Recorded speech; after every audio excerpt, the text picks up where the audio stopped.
Saudara-saudara hadirin yang berbahagia, salah satu nikmat yang diberikan Allah kepada kita di dalam kehidupan ini ialah bahwa Allah Subhanahu wa ta'ala telah menciptakan segala sesuatu serba berpasang-pasangan.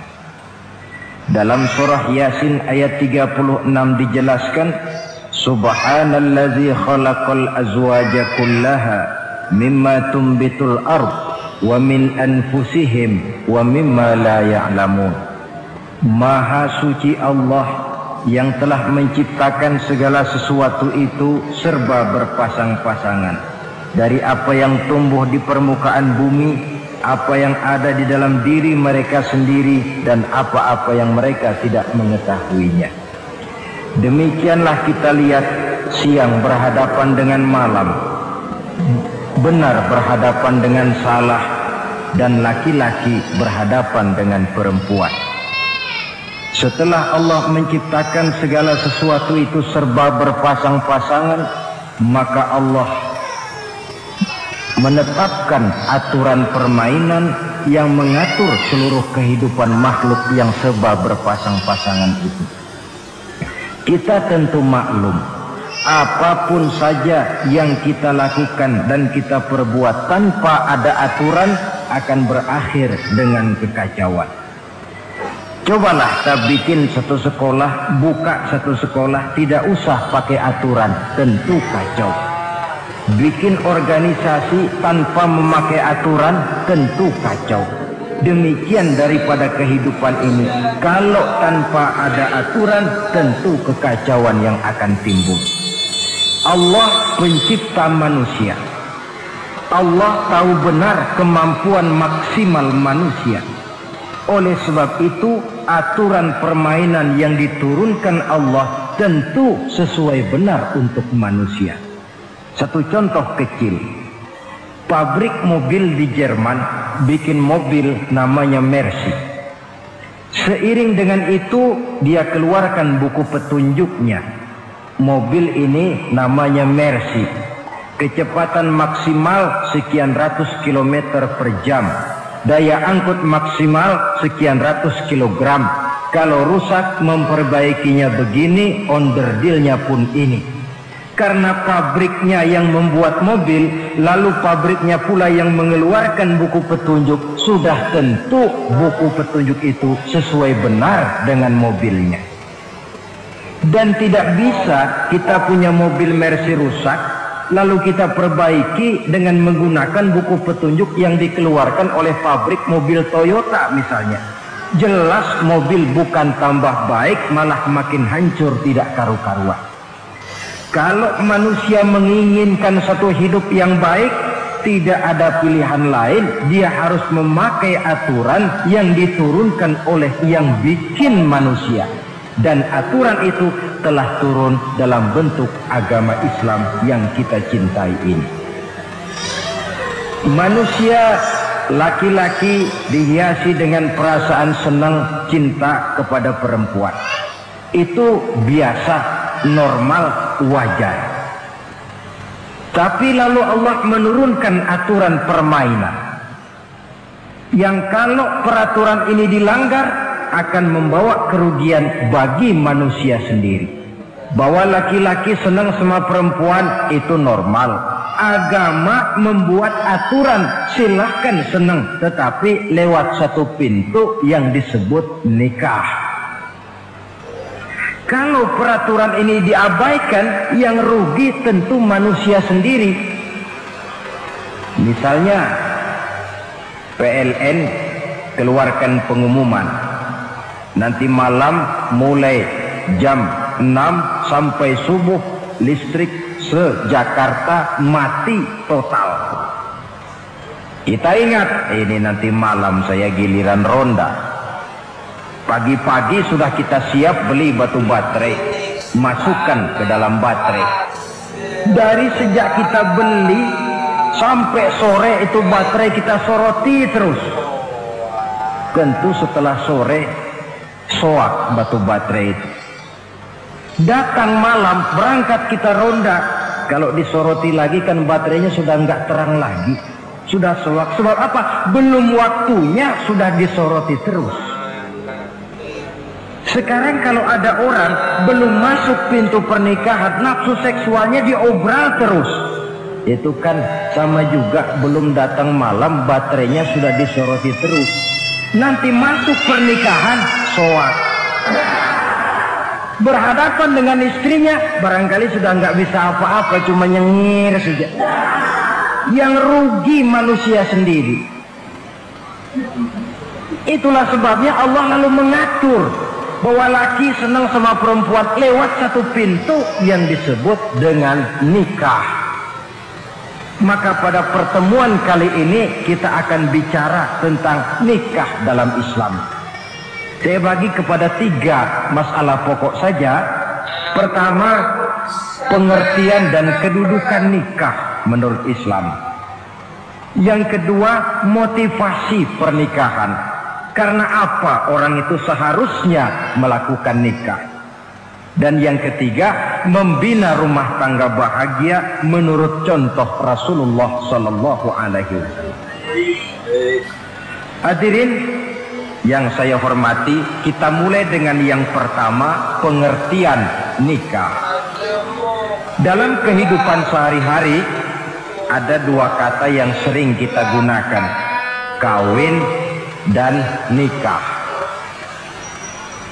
Kalimat kawin kelihatannya dipergunakan oleh semua makhluk hidup. Lain dengan nikah, ini hanya digunakan khusus untuk manusia muslim. Makanya kita sering dengar orang bilang kucing kawin, ayam kawin, kambing kawin, dan belum pernah kita dengar ada ayam nikah atau kucing nikah. Sebab apa? Nikah ini cuma dipakai oleh makhluk bernama manusia yang muslim. Apa pengertian nikah?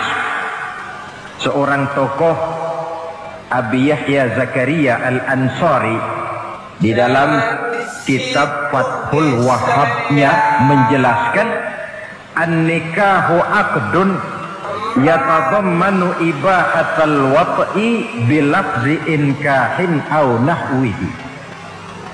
Nikah adalah akad, yaitu ijab dan qabul, yang akad ini menjamin dibolehkannya pergaulan bebas antara laki-laki dan perempuan.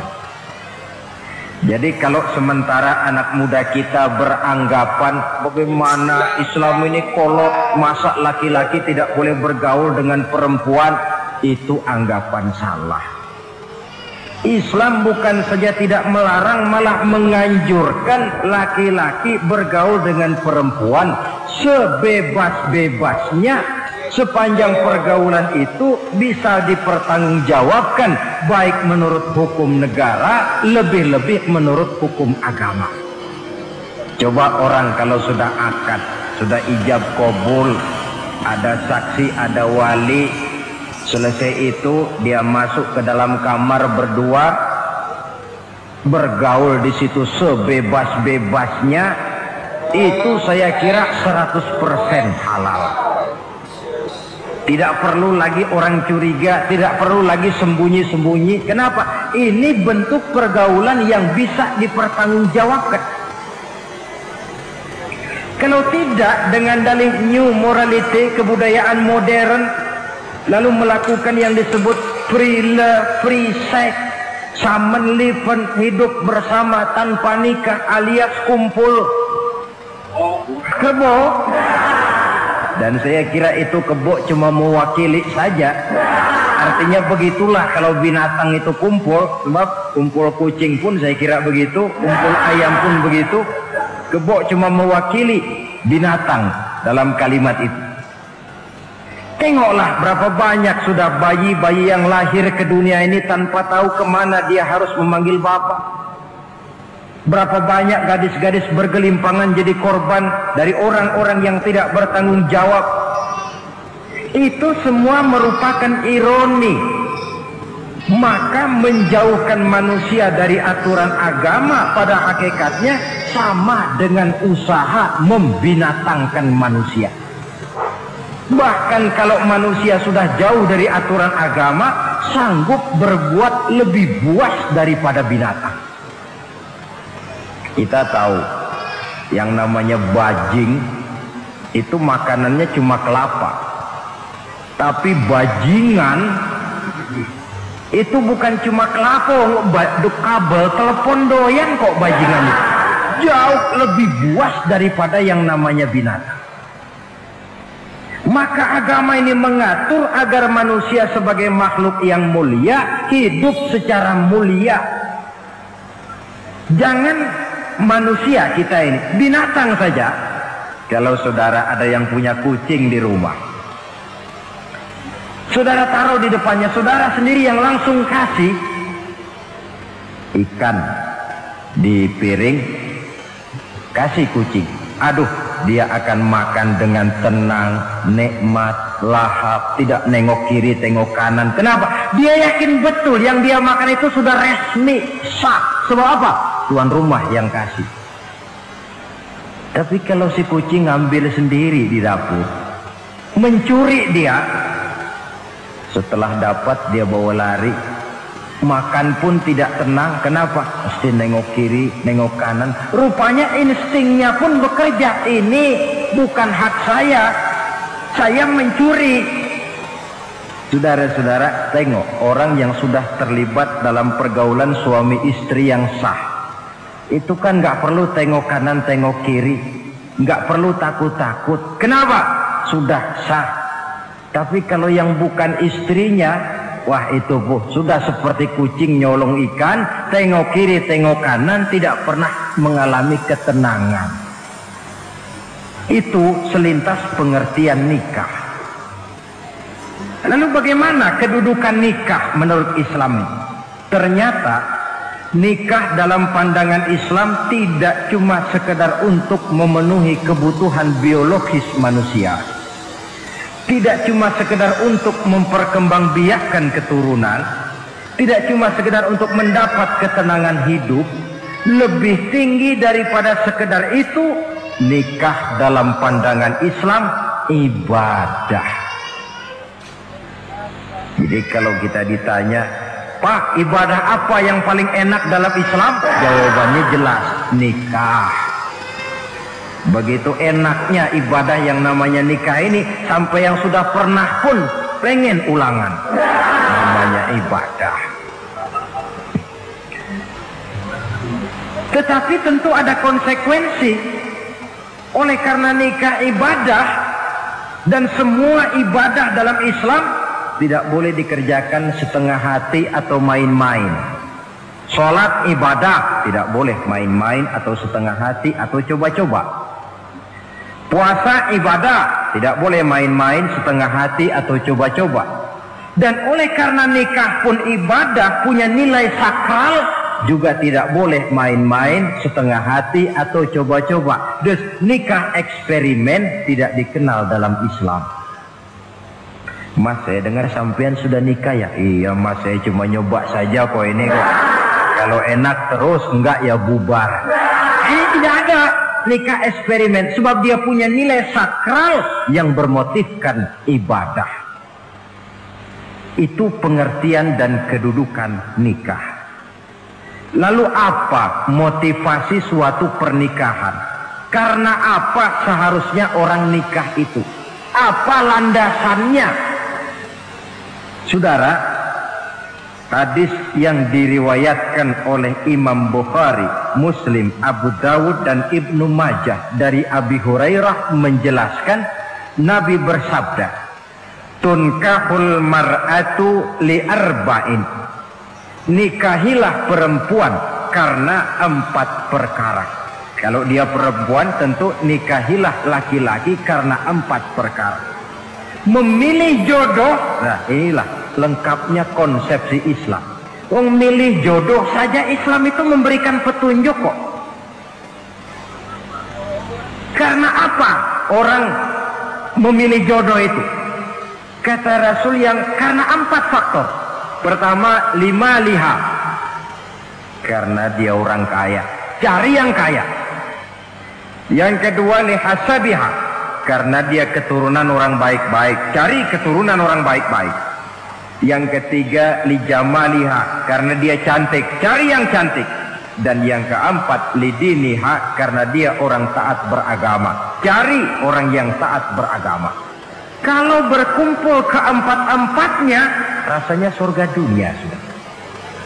Coba lihat, suami mana sih yang tidak bangga punya istri cantik, kaya, keturunan orang baik-baik, lalu taat beragama? Atau istri mana sih yang tidak bangga punya suami ganteng, kaya, keturunan orang baik-baik, dan taat pula beragama?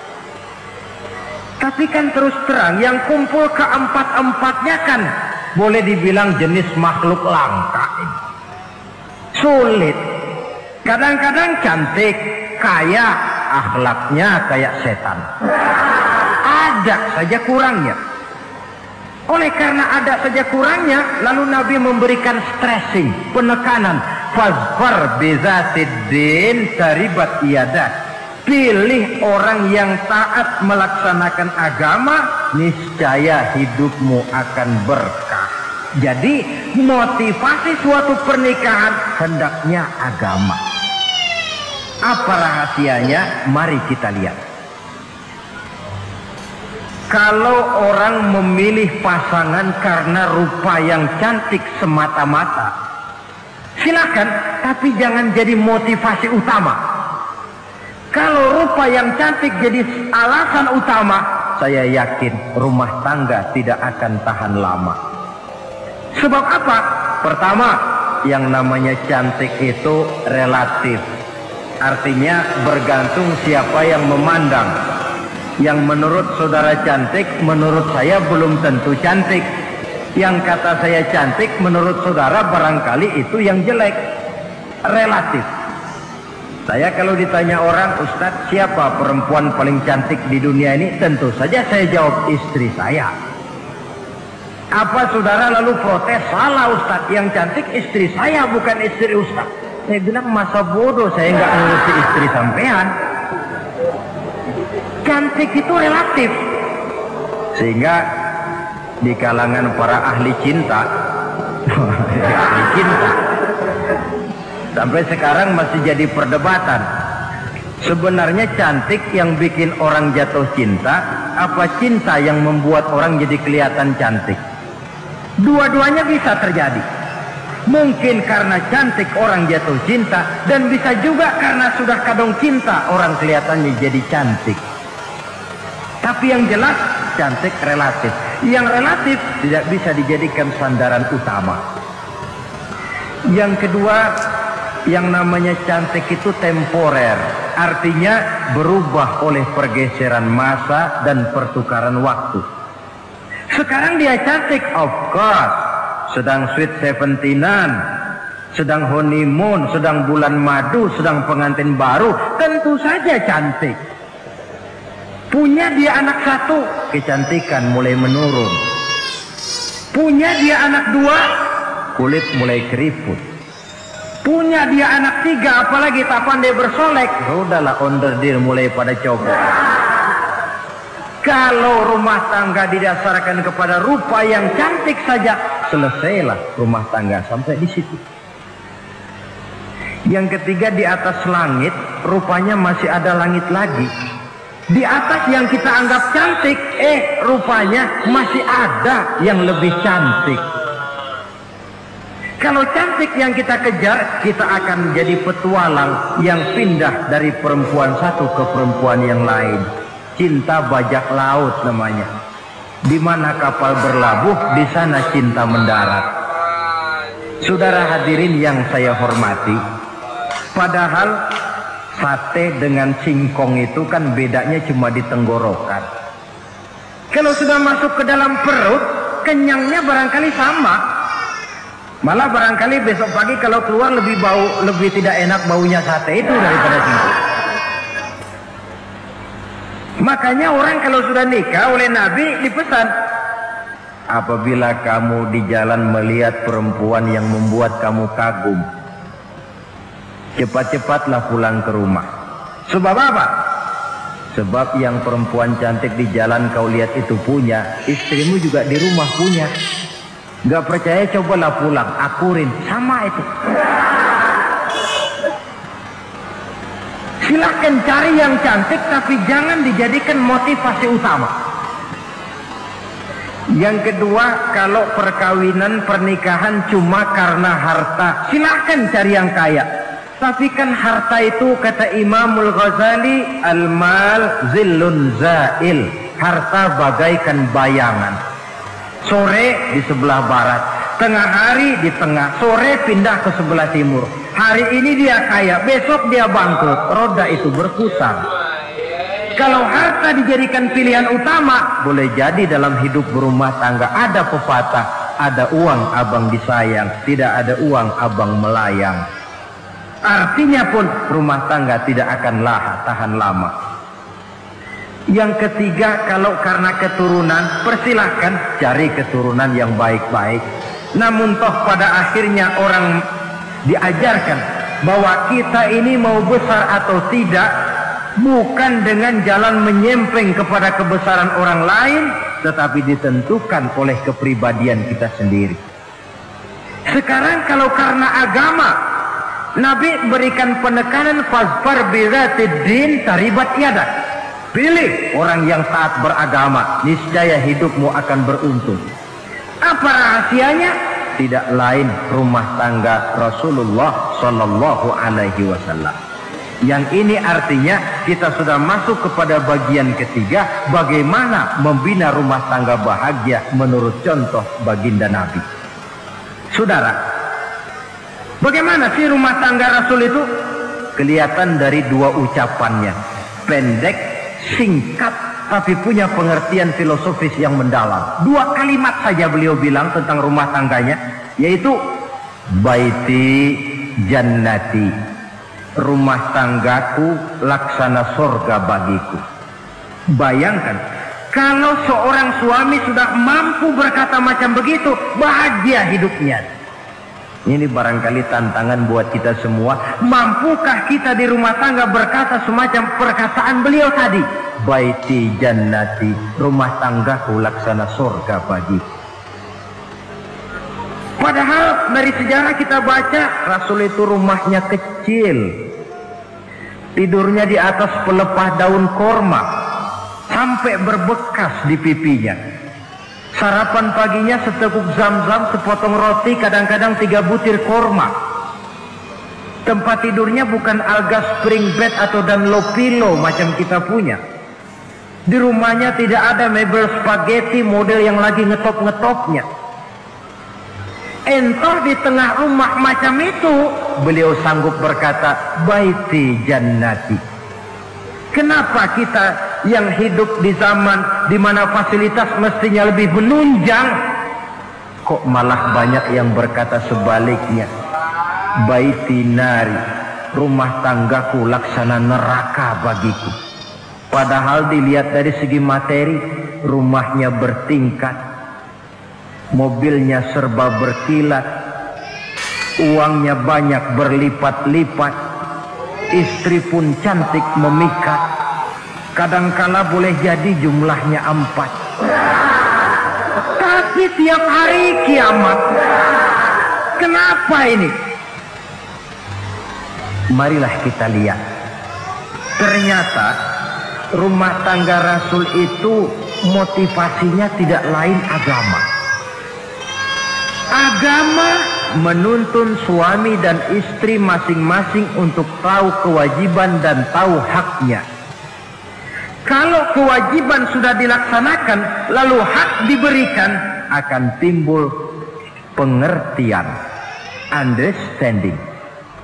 Kalau sudah ada saling pengertian, akan timbul ketenangan, feeling of security. Dan ketenangan tangga utama untuk mencapai yang disebut bahagia. Itu sebabnya hakikatnya membicarakan rumah tangga yang berdasarkan agama tidak lain adalah bagaimana seharusnya seorang suami melaksanakan kewajibannya dan seorang istri melaksanakan tugasnya. Artinya kewajiban suami itu apa? Kewajiban istri itu apa? Kewajiban istri hak suami, kewajiban suami hak untuk istrinya menurut tuntunan dan tuntutan agama. Saudara hadirin, menurut hadis riwayat Abu Dawud dari Muawiyah bin Haidah, satu hari Rasul ditanya, "Ya Rasul, apa sih hak istri-istri kami ini? Artinya kewajiban kami sebagai suami ini apa?" Rasul menjawab, pertama, an tat'amaha iza ta'imta, kau beri istrimu makan sebagaimana engkau makan. Saudara hadirin, tetapi seorang istri pun kalau sudah diberikan nafkah oleh suaminya untuk mengatur makanan, dia harus pandai mengaturnya dengan sebaik-baiknya. Menu yang teratur, gizi yang lengkap, dan saya kira yang namanya 4 sehat 5 sempurna itu kan tidak berarti bahwa hidup ini harus serba mewah, tidak. Yang penting ada variasi sehingga tidak merangsang suami untuk makan di luar. Jangan misalnya tahu suaminya senang jengkol lalu tiap hari saja jengkol, itu kan bisa kejengkolan. Dengan demikian, masalah yang kelihatannya sepele tetapi yang sebenarnya bisa menjaga keharmonisan atau malah keretakan rumah tangga harus kita perhatikan dengan sebaik-baiknya. Suami memberikan nafkah, dari jumlah itu 60% lari ke kredit, 40% lari ke dapur. Tentu pada akhirnya sang suami akan merasa curiga, padahal barangkali istrinya pun berniat baik, cuma hanya tidak ada keterbukaan di dalam mengurus masalah-masalah yang berhubungan dengan dapur. Inilah kewajiban yang pertama dari seorang suami, kewajiban yang menyangkut masalah pangan. Lalu yang kedua, watat suwaha izak tasaita, engkau beri istrimu pakaian sebagaimana engkau berpakaian. Suami yang adil, pakaian yang dia pakai sama harganya dengan yang dibelikan untuk istrinya, kecuali tentu kalau istrinya ridho. Zalim seorang suami jikalau untuk dia misalnya dia beli pakaian yang mahal-mahal, jasnya dia pakai Switzerland wool, sarungnya Samarinda. Kalau dia pakai sepatu, belilah sepatunya. Sementara istrinya cuma pakai kain belacu saja. Kenapa mesti begitu? Sebab, saudara hadirin, istri kita sebenarnya adalah bagian daripada hidup kita. Baik dia dilihat orang, baik juga kita disebut orang. Jelek dia dipandang orang, tentu jelek juga nama kita disebut orang.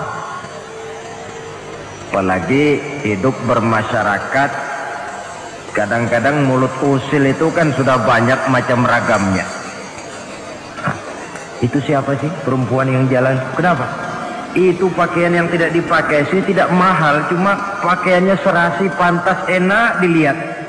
Oh, terang saja dia kan istrinya si Miun. Nah, Miun yang sedang tidur barangkali tidak tahu apa-apa mendapat sebutan baik. Cobalah kalau istri kita semaunya saja, orang akan bilang, ah itu perempuan, kenapa saya gerah melihatnya, mau ke pasar cuma pakai kutang saja. Tentu suami pun akan mendapat sebutan yang tidak baik. Cuma sang istri kalau sudah dibelikan pakaian oleh suami, termasuk alat-alat kecantikan di dalamnya, pakaian itu tentu dipakai niat pertama adalah untuk menyenangkan hati suami. Seorang istri yang memakai bedak untuk menyenangkan suami, misalnya tiap polesan bedak ada pahalanya. Dia pakai lipstik untuk menyenangkan hati suaminya, tiap goresan lipstik ada pahalanya, bernilai ibadah. Ini kewajiban yang kedua. Yang ketiga, wala tadribil wajha. Kalau marah jangan memukul muka. Maksudnya apa ini? Kewajiban memberikan perlindungan, sehingga si istri merasa ada tempat dia mengadu, ada tempat dia melarikan persoalan, ada tempat dia bergantung. Kalau marah jangan memukul muka, dan memukul itu pun upaya terakhir. Kalau tidak bisa dengan kata yang lemah lembut, agak sedikit keras katanya. Kalau dengan kata yang keras tidak juga bisa, pisah tempat tidur. Kalau memang tidak bisa juga dengan pukulan yang tujuannya bukan untuk menyakiti, tetapi untuk mendidik. Allah tadribal wajha. Kalau marah jangan memukul muka, dan memukul pun bukan jalan pertama, tapi upaya terakhir dengan tujuan bukan untuk menyakiti, tapi untuk mendidik sang istri. Kewajiban untuk memberikan perlindungan. Yang keempat, wala tuqabbih.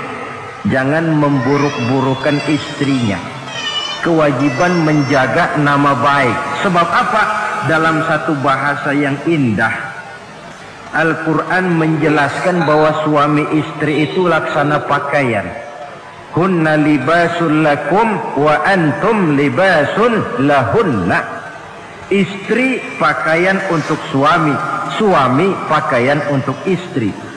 Lihatlah alangkah indah gaya bahasa Al-Quran ini. Diibaratkannya suami istri seperti pakaian. Apa fungsi pakaian? Pertama, pakaian itu kan jadi kebanggaan. Saya bangga memakai baju seperti ini, saudara bangga memakai baju yang saudara pakai. Artinya seorang suami harus berusaha menjadi suami kebanggaan istri, dan seorang istri pun harus berusaha menjadi istri yang dibanggakan oleh suaminya. Jangan yang malah kemudian disesali. Itu kan kalau sudah marah orang kadang-kadang ucapannya nggak terkontrol. Istri marah sama suami, bang, nyesel gue punya laki sama dia. Sudah hilang lagi kebanggaan. Kalau kebanggaan hilang, wibawa pun hilang. Kalau wibawa sudah hilang, maka rumah tangga sudah sulit untuk dipertahankan.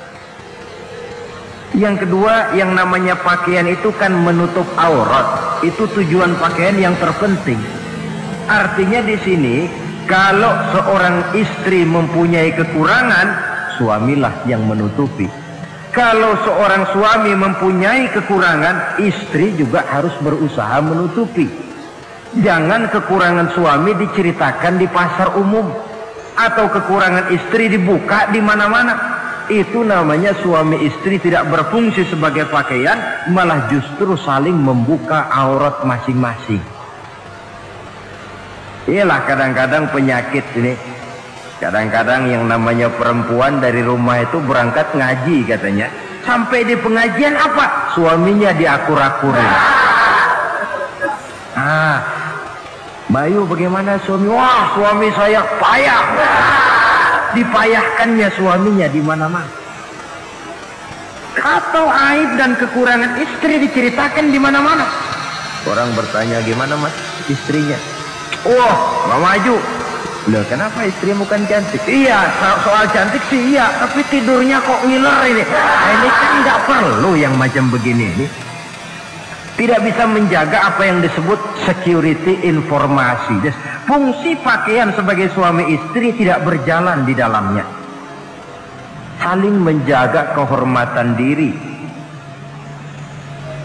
Ini yang keempat. Yang kelima, wala tahjur illa fil bait. Jangan berpisah dari istri kecuali di rumah. Maksudnya begini, kalau satu hari seorang istri suami marah kepada istrinya, tidak usah istri itu disuruh pulang ke rumah orang tuanya, ke rumah mertua lalu diusir. Tidak, cukup pisah tempat tidur saja. Ini maknanya wala tahjur illa fil baiti. Rumahnya, dek malam ini saya sedang tidak enak pikiran, kau tidur di kamar belakang lah, saya kamar depan. Cukup pisah tempat tidur saja, tidak perlu istri dipulangkan ke rumah orang tuanya.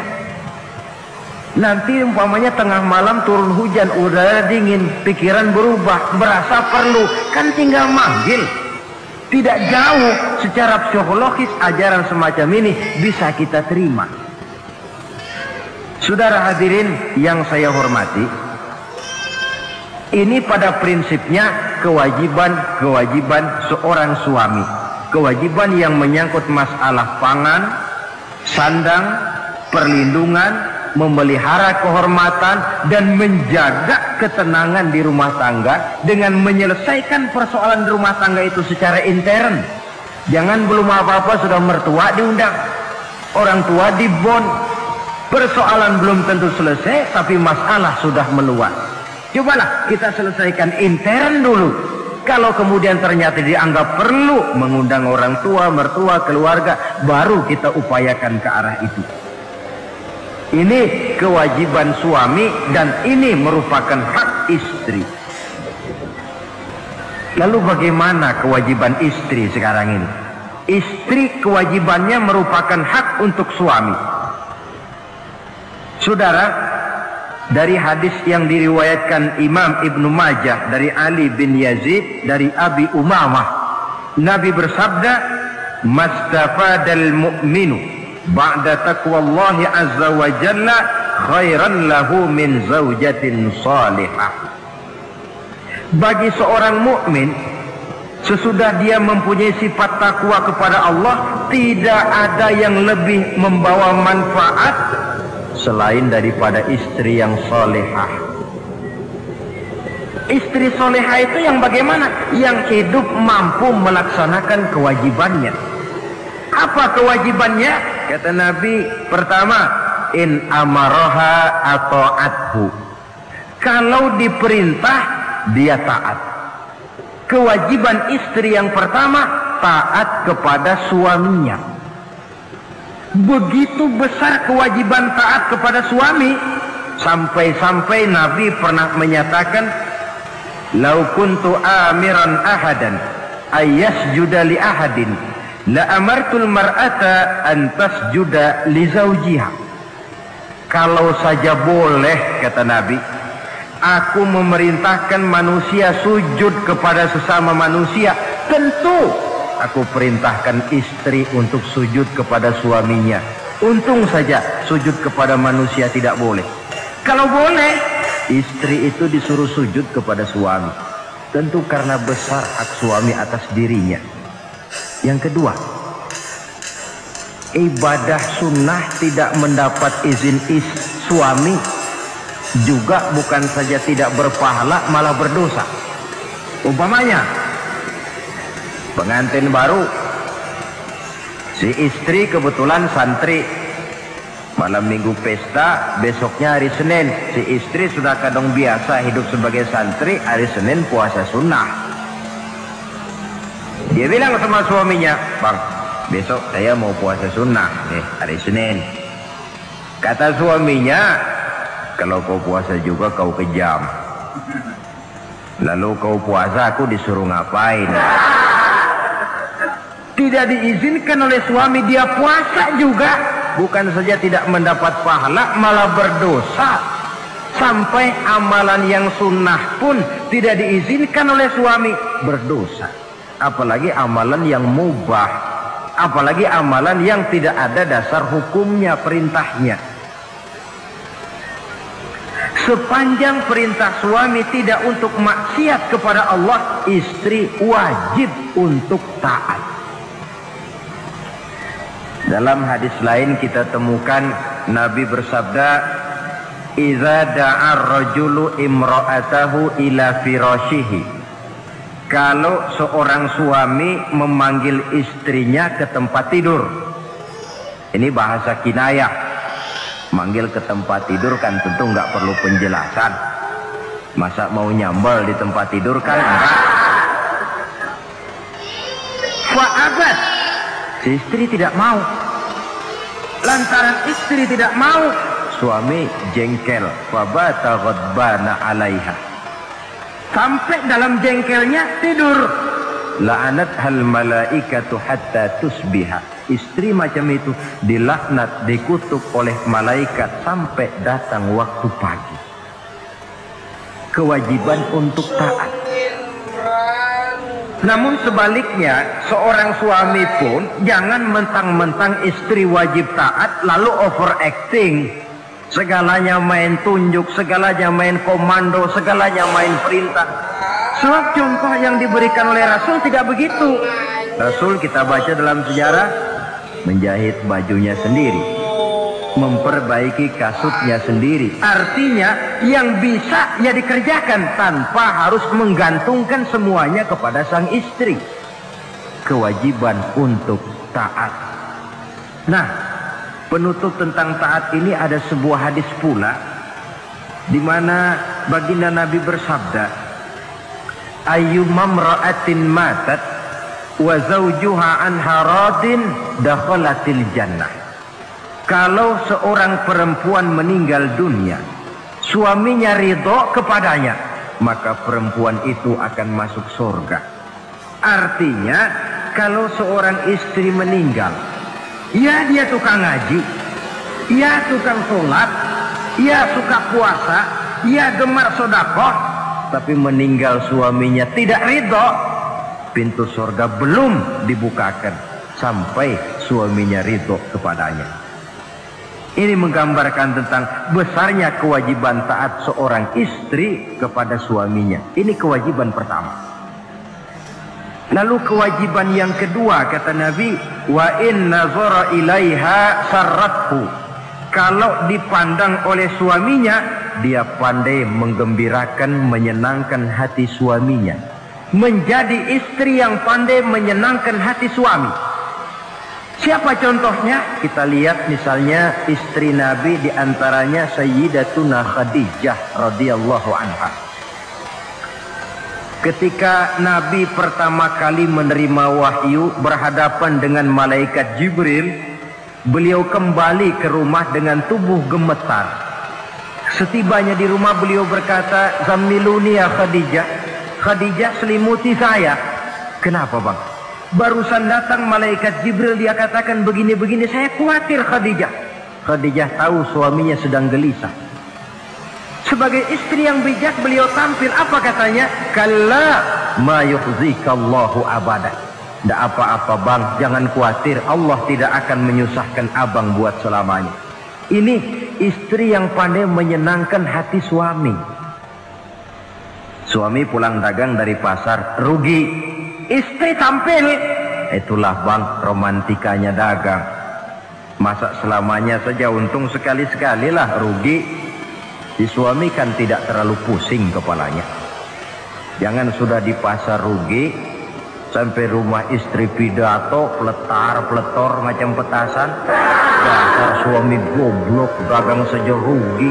Sudahlah di pasar rugi, sampai ke rumah digoblok-goblokin.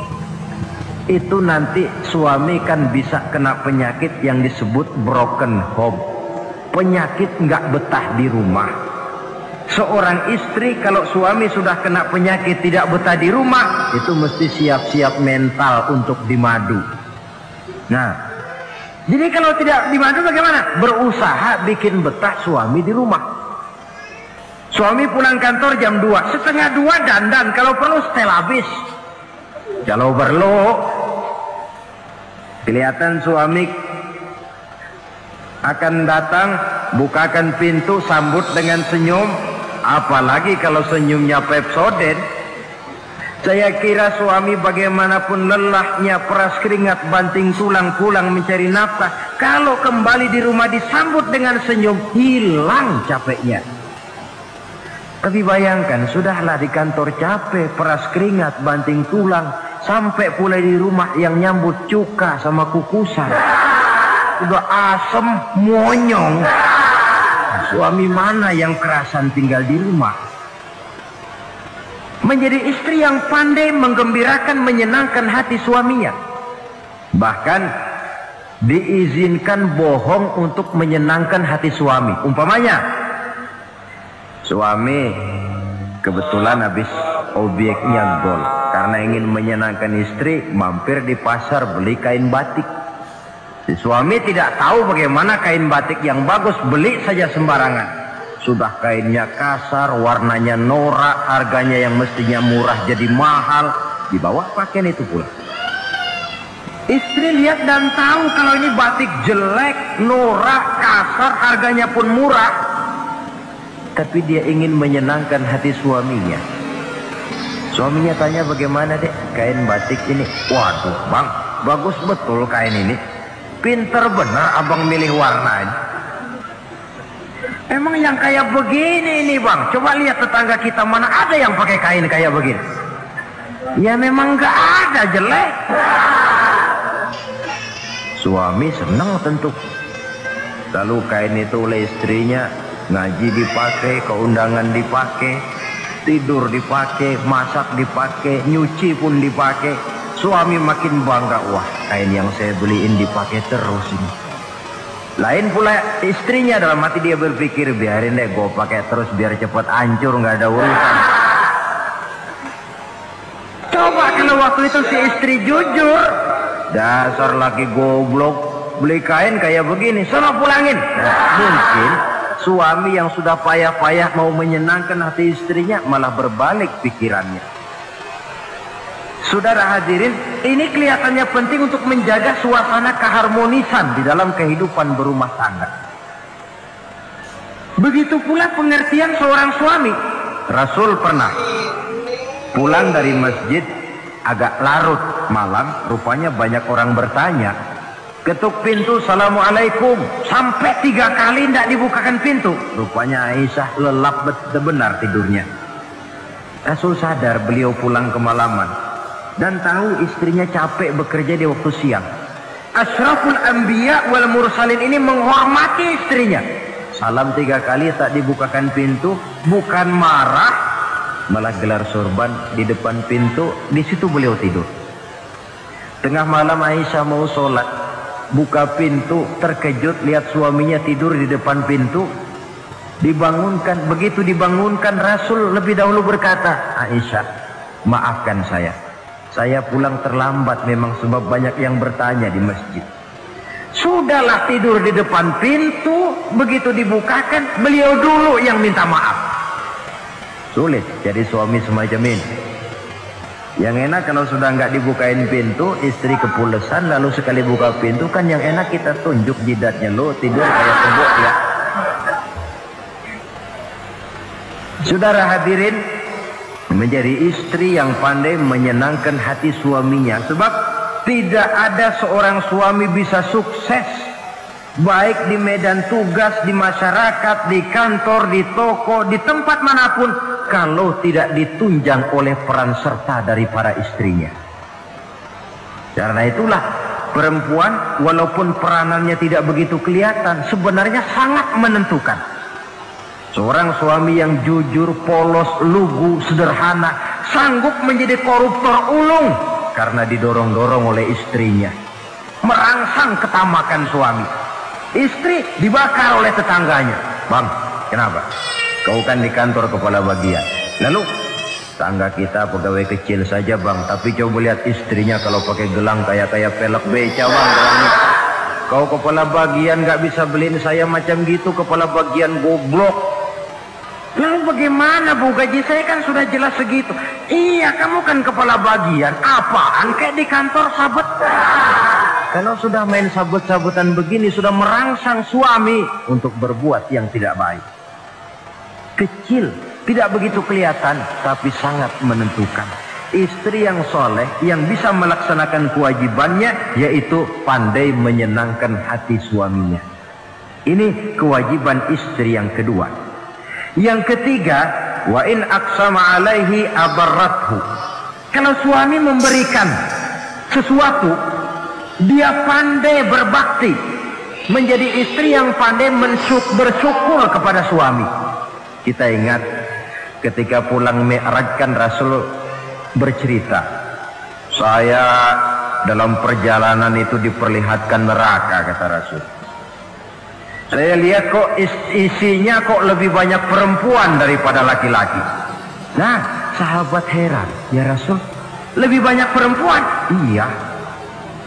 Apa mereka tidak sholat? Sholat.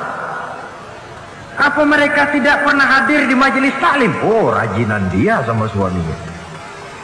Ada apa tidak pernah baca Quran? Rajin. Lalu kenapa kok isinya kebagian besar perempuan? Rasul menjawab, hunna yakfurnal asir. Mereka umumnya tidak pandai bersyukur kepada suaminya. Hujan panas setahun dibalas dengan hujan sehari. Kalau suaminya sedikit salah, sudah kehilangan pertimbangan, tertutup seluruh kebaikannya. Yang kelihatan cuma salahnya saja. Maka sebaiknya di dalam hidup berumah tangga, baik suami maupun istri itu masing-masing sedia timbangan. Kalau satu saat suami salah, istri ambil timbangan. Timbang, suami saya salahnya ini, jasanya ini. Bertahun-tahun dia hidup mencari nafkah buat saya, membelikan pakaian untuk saya, mencarikan makan untuk saya. Salahnya ini. Timbang mana lebih banyak salahnya atau benarnya. Dengan demikian kita akan bisa menghasilkan keputusan objektif.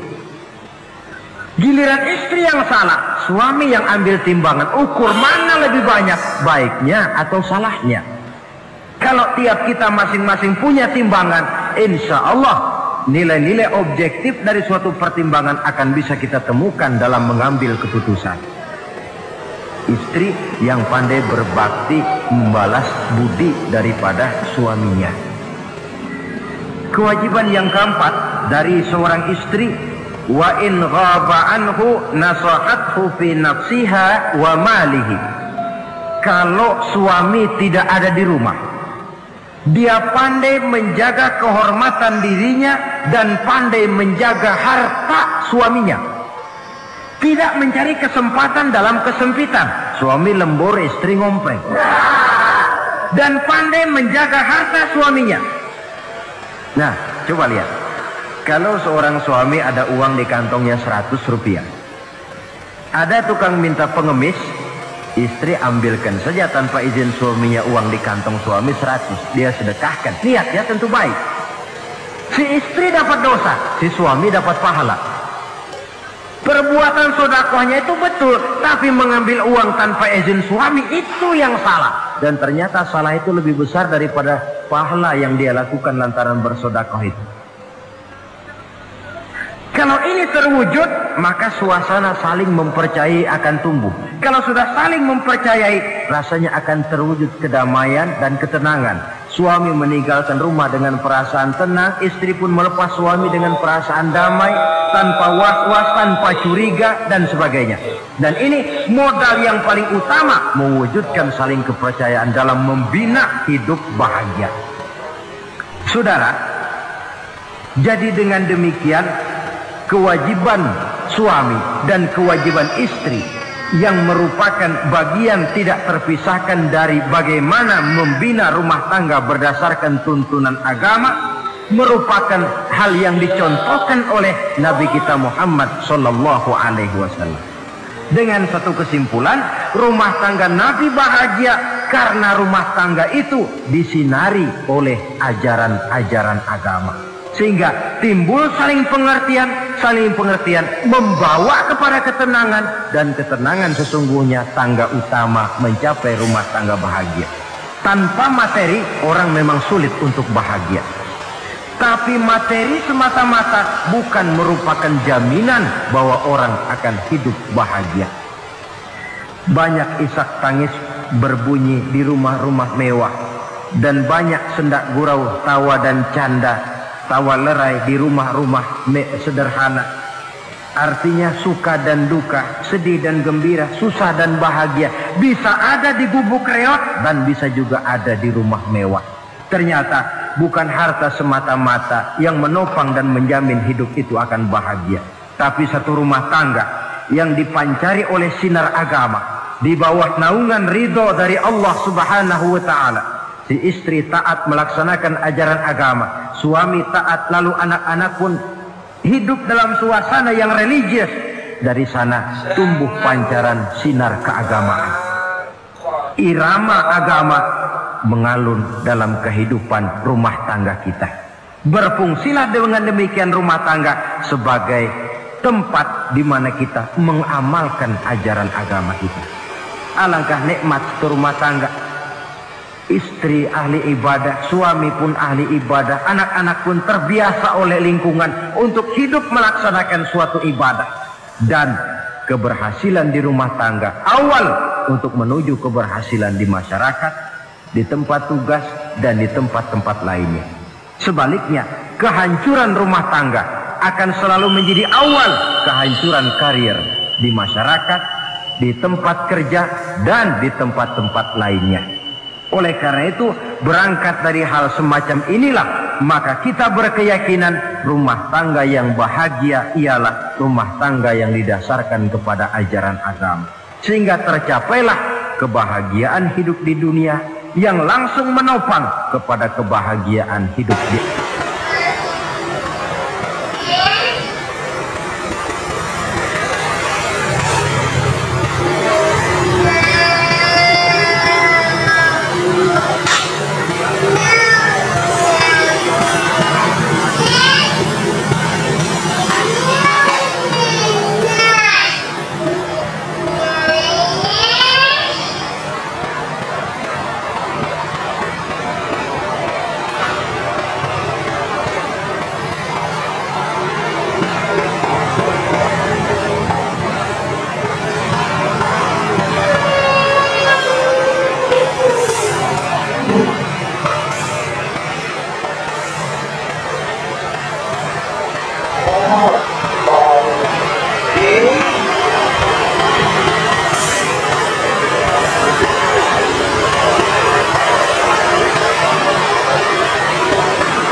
kembali taruh sitaruh sabtu taruh